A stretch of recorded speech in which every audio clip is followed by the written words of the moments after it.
of the Resistant Starch Challenge. So I am putting together some soup for me for tonight, for my food for the night, and for Anthony for tomorrow. And it is for a High Carb Hannah recipe called pea and potato soup, I think. It's not like a super exciting name or anything, like some of their cookbooks have really cutesy names. This one I think is just pea and potato soup, but pretty straightforward in terms of ingredients.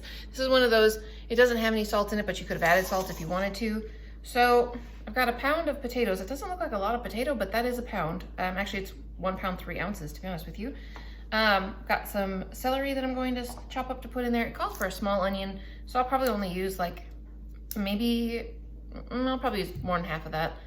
It calls for some minced garlic. I'm just going to dump some garlic in there, to be honest with you. 5 cups of veggie broth, and I'm just going to use the Better Than Bouillon no chicken base. Nope, this is the vegetable base because it's got no oil and lower sodium, so that's what I'm going to use. And then, so 5 cups of water. You're supposed to put 1.5 cups of split peas in there, and then you let this cook for I think about 30 minutes. You simmer it so that it ends up being like, it's supposed to be fairly thick. Anyways, so it's supposed to be fairly thick soup. We'll see what it turns out like. You are supposed to also add a tablespoon of basil, oregano, and thyme. So 1 tablespoon of each of those things. So it's going to be fairly straightforward and easy. I do need to get it going though, because I need to go to work here pretty soon. Not terribly soon, but soon enough that I need to get this going that it ends up being cooked in time. So I'm going to go and put this together, and I will talk to you guys again in a little bit. So one thing that okay, let's talk about this real quick. One thing, the picture that she has in her cookbook of this is very green.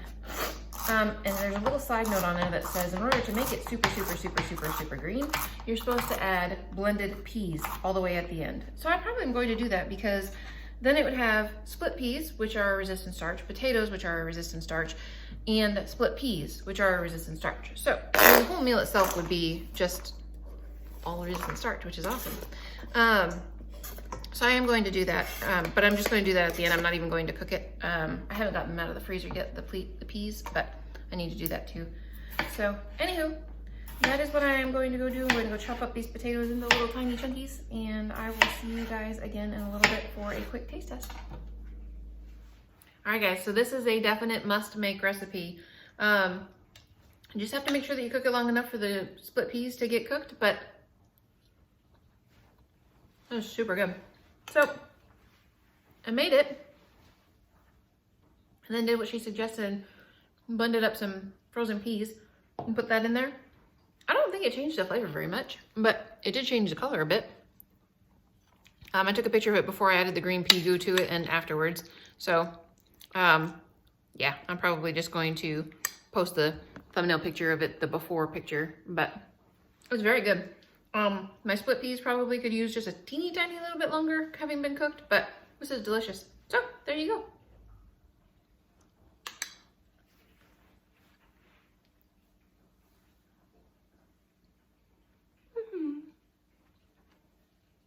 I'll see you in the morning for some exercise. Alrighty guys, so it is morning time and I am home and I am going to exercise. So upstairs in where we have our computer and movies and all that kind of stuff, we had a glider type thing. So kind of like a really cheap elliptical. It just went back and forth. It didn't go around. And I didn't really ever hardly use it. I didn't really care for it very much. It was not very expensive. And then I had a bicycle that was a recumbent bike. So it's like you sit down and your legs are out in front of you.